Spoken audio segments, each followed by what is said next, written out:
Hello, everybody. Why did I get into trucking?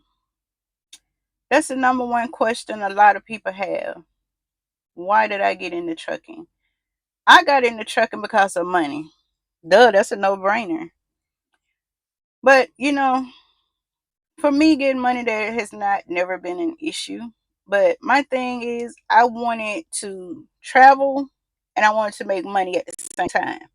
So, truck driving for me was my way out.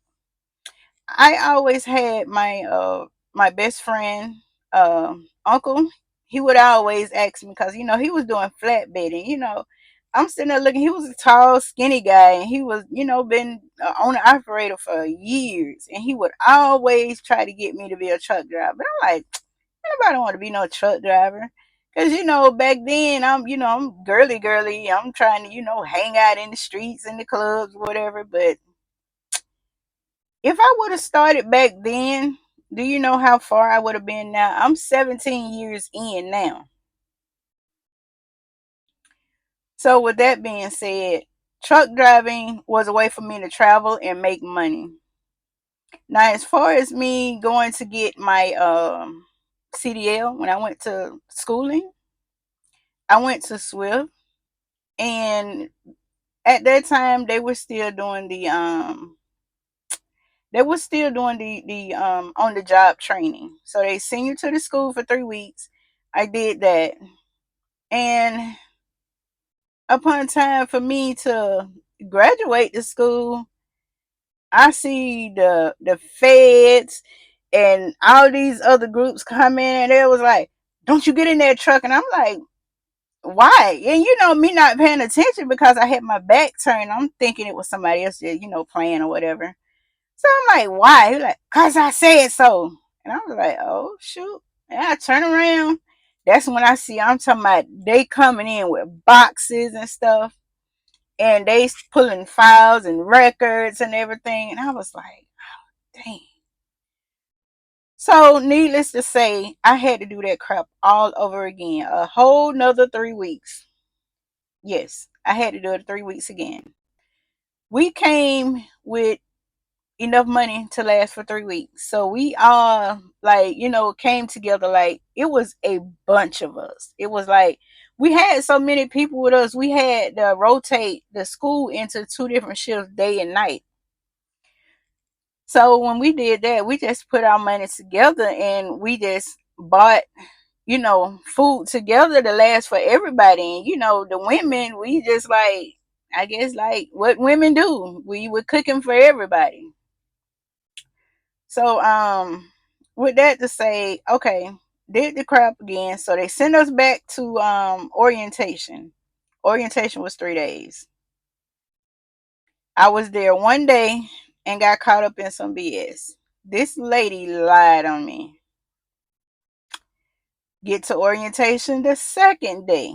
They told me my services was no longer needed. I was like, just like that. So you don't even want to hear my side of the story? They told me nope. So that let me know did not care at all.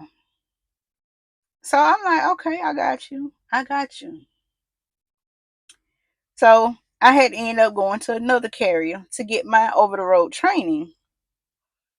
So when I got my training, I ended up in a truck with a creep, a real creep. This guy was standing over me when I woke up out of my sleep. He's standing over me playing with himself, talking about what he can do for me. And I was like, look, I'm not here for that. So, ladies, if you have to end up being in a truck with a male, make sure to set your boundaries. And if he's still on that creep mode, report his butt. I did it. They didn't believe me because they said he was one of his number one. He was one of their number one. What is it? Trainers. And but this man has always trained male. It was only men. I was his first female, which I never even knew that. Cause I'm like, if I was his first female, I would have never even got on his truck. I thought this man was cool, but apparently not. I got off of his truck and I ended up with another person. That was cool. They put me with an older person. They were cool, and I finished my training. I you know what? I guess back then we had maps and we had payphones. We didn't have cell phones. We didn't have GPSs. So what I ended up doing, because I wasn't really taught, I was taught very little about trip planning and mapping. I learned just a little bit, enough to get to point A and point B. But as far as like if I'm in tight spots or what to look for, like the low clearances and stuff like that, I was not taught everything. So I had to end up training myself. I had to study that map because I kept getting lost, and I kept ending up in, well, not lost, but I kept ending up in places where our trucks shouldn't be. So I had to end up studying, and so needless to say, I ended up being on my own. And fast forward a few years, I made that truck work for me.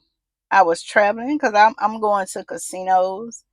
I'm going to different type of restaurants that we don't have in our little small country town. I'm like, I'm making it do what it do. And but the worst thing about it for a lot of truck drivers, the worst part about it is not the people that you deal with, it's not the traffic, it's not nothing else. It's leaving your family behind, your kids.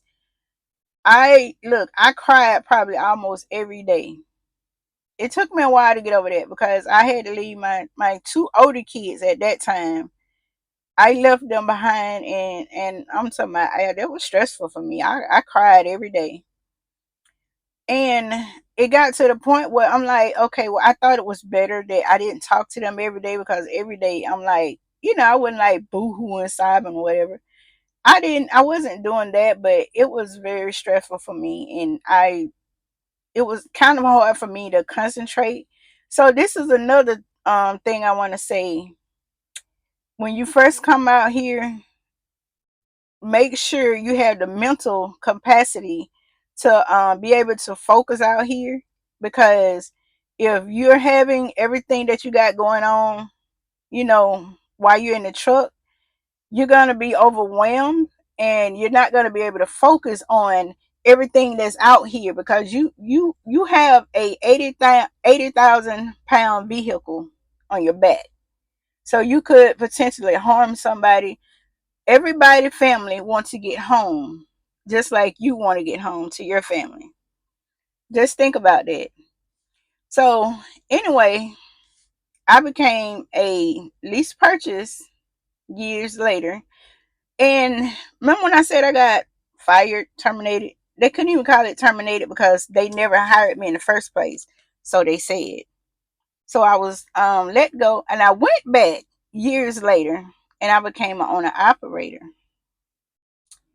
I did good. People talk crap about Swift, but I did pretty, I'm gonna say pretty decent with the way they was lowballing us with that, what, 91 cents a mile. Yeah, I know. It's crazy.